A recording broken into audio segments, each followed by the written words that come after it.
Assalamualaikum warahmatullahi wabarakatuh. Selamat siang ibu-ibu sekalian, bagaimana kabarnya? Alhamdulillah baik. Baik, pada siang hari ini saya akan melakukan penyuluhan mengenai asuhan gizi pada ibu menyusui dalam peningkatan nutrisi. Baik, sebelumnya izinkan saya memperkenalkan diri. Saya Midan Seli, media ini yang akan melakukan penyuluhan pada ibu-ibu sekalian pada siang hari ini. Baik, sebelum kita memulai penyuluhan, pasti ibu bertanya, apa sih gizi, apa pentingnya gizi, dan juga apa itu gizi seimbang. Baik, gizi seimbang itu adalah suatu susunan pangan sehari-hari yang mengandung zat-zat gizi dalam jenis dan juga jumlah yang sesuai dengan kebutuhan tubuh. Karena kan kebutuhan tubuh kita itu berbeda-beda.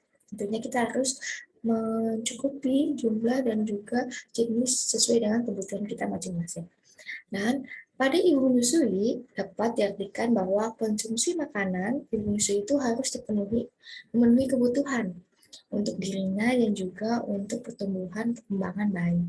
Jadi saat ibu menyusui, kebutuhan gizi itu bukan hanya untuk memenuhi kebutuhan gizi ibu, tapi juga untuk kebutuhan gizi bayi tersebut agar sama-sama seimbang, sehingga perlunya kita meningkatkan nutrisi.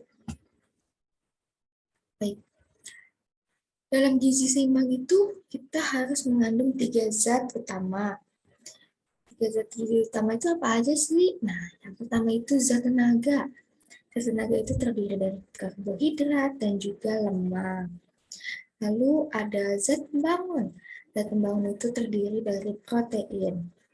Dan juga ada zat pengatur yang terdiri dari vitamin dan juga mineral. Lalu kita lanjut.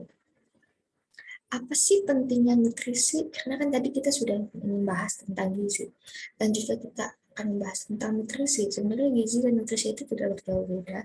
Jadi nutrisi itu adalah kebutuhan pada ibu menyusui yang merupakan hal penting untuk ibu dan bayi. Karena kan kebutuhan nutrisi ibu menyusui itu berpengaruh pada proses produksi ASI dan juga pada kualitas kandungan dalam susu ibu. Nah, karena jika kebutuhan nutrisi ibu susu itu kurang, maka kualitas ASI untuk bayi itu juga kurang, sehingga dapat menimbulkan hal-hal yang tidak diinginkan pada bayi. Apa aja sih penyebab yang dapat timbul akibat kekurangan nutrisi pada ibu menyusui? Ya, jadi dapat menimbulkan gangguan kesehatan pada bayi, yaitu antara lain proses tumbuh kembang anak. Jika nutrisi pada ibu menyusui itu kurang, sehingga anak itu proses tumbuh kembangnya lambat, tidak seperti anak-anak yang lainnya. Pasti ibu-ibu sekalian tidak mau kan kalau anak-anak ibu proses tumbuh kembangnya itu terhambat.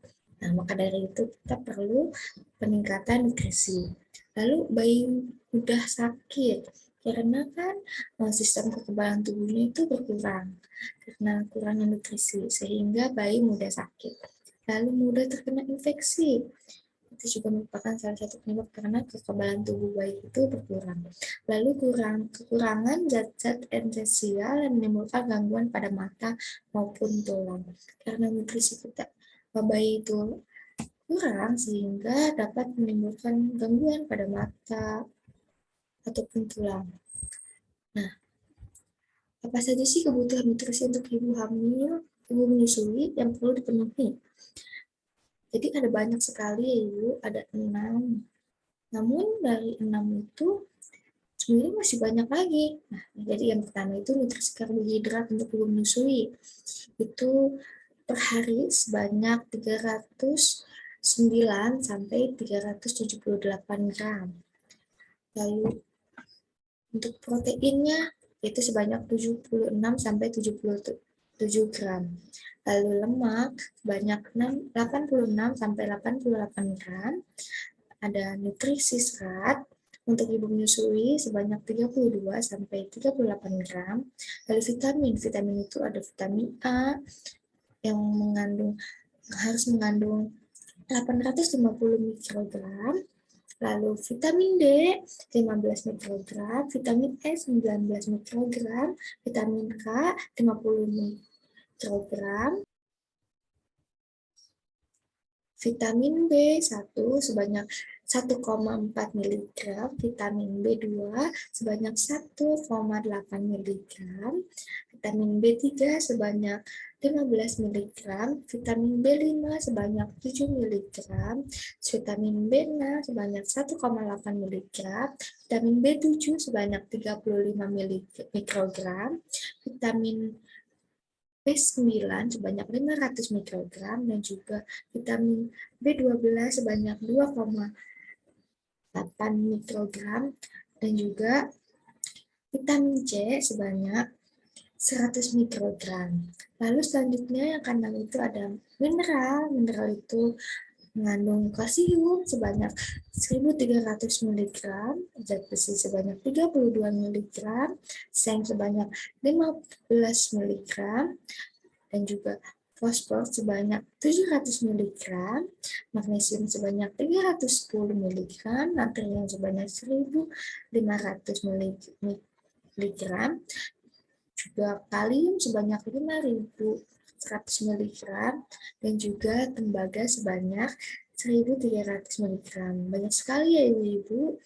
Nah, karena kebutuhan gizi dan juga nutrisi ibu banyak, sehingga perlu peningkatan nutrisi. Di sini saya ada contoh menu sehari untuk ibu-ibu menyusui yang bisa diikuti. Ini merupakan contoh, bisa diikuti dan juga bisa diubah sesuai dengan kebutuhan gizi ibu masing-masing. Jadi yang pagi itu ibu makan nasi dengan telur, protein, tempe bumbu Bali, dan juga urap sayur. Lalu di jam 10 itu ada selingan. Selingannya itu sebanyak 3 kali ya ibu. Jadi jam 10 itu selingan, yaitu bubur kacang hijau. Lalu pada siang hari, gunakan nasi, ikan bakar, tempe keripik, sayur asam, dan juga pepaya. Lalu pada jam 16, yaitu selingan kedua, bisa makan kue talam jeruk. Nah, pada malam hari, ibu bisa makan nasi, daging bumbu balado, tahu goreng, cabai sayur, dan juga apel. Lalu pada jam 21 atau jam 9 malam, ibu bisa minum selingan yang ketiga, yaitu susu. Nah, biasanya karena ibu itu menyusui mengeluarkan cairan banyak. Jadi, apakah ibu menyusui itu perlu nggak sih banyak minum air putih? Jadi jawabannya itu tidak. Karena ibu menyusui itu sudah cukup dengan meminum minuman ukuran normal. Dengan ukuran normal sebanyak 8 gelas per hari. Nah, tubuh itu mengambil cairan dari sumber lain, yaitu contohnya seperti sayuran, misalnya sayur-sayur yang mengandung air itu kan banyak gitu, seperti timun, tomat. Nah, itu bisa cairannya itu bisa diambil. Dan juga buah-buahan, ada sup, jus, dan juga minuman yang lain-lain. Tapi untuk tetap diperhatikan warna urin sebagai penanda apakah ibu kurang cairan atau tidak. Apabila warnanya itu semakin terang, maka tubuh ibu itu terhidrasi. Dan apabila cairan urin ibu pekat, maka ibu harus banyak minum air putih karena tubuh ibu tidak terhidrasi. Jadi untuk minum banyak air itu tidak perlu. Yang penting ibu bisa menyesuaikan dan juga terus memeriksa urin, apakah urinnya pekat atau tidak. Nah, ada tips-tips menjaga kesehatan untuk ibu menyusui. Nah, tips ini tentunya sebenarnya ini harus ya untuk menjadi pola hidup yang sehat. Jadi yang pertama, memilih makanan yang bergizi seimbang. Karena kan untuk memenuhi kebutuhan nutrisi itu perlu gizi yang seimbang. Kemudian rutin berolahraga agar tubuh tetap bugar. Lalu penuhi cairan tubuh yaitu dengan banyak makan sayur, buah, jus, sup, seperti yang tadi sudah saya jelaskan. Lalu hindari kafein, rokok, dan juga alkohol. Yang kelima ada mencukupi waktu istirahat. Lalu yang keenam, jangan menuntut pekerjaan karena untuk menghindari stres pada ibu menyusui akan berpengaruh pada kondisi dan juga hasil dari ASI ibu karena bayi itu membutuhkan ASI eksklusif terutama pada 6 bulan pertama kelahiran. Baik, terima kasih ibu-ibu atas perhatian sekalian. Selanjutnya saya akan ke pertanyaan. Baik, apabila sudah tidak ada pertanyaan, kurang lebihnya mohon maaf. Apabila ada kesalahan, untuk ibu-ibu yang masih ada ingin bertanya, bisa chat atau bertanya langsung kepada saya. Baik, terima kasih. Kami mohon maaf. Wabillahi taufiq wal hidayah. Wassalamualaikum warahmatullahi wabarakatuh. Selamat siang ibu-ibu semua.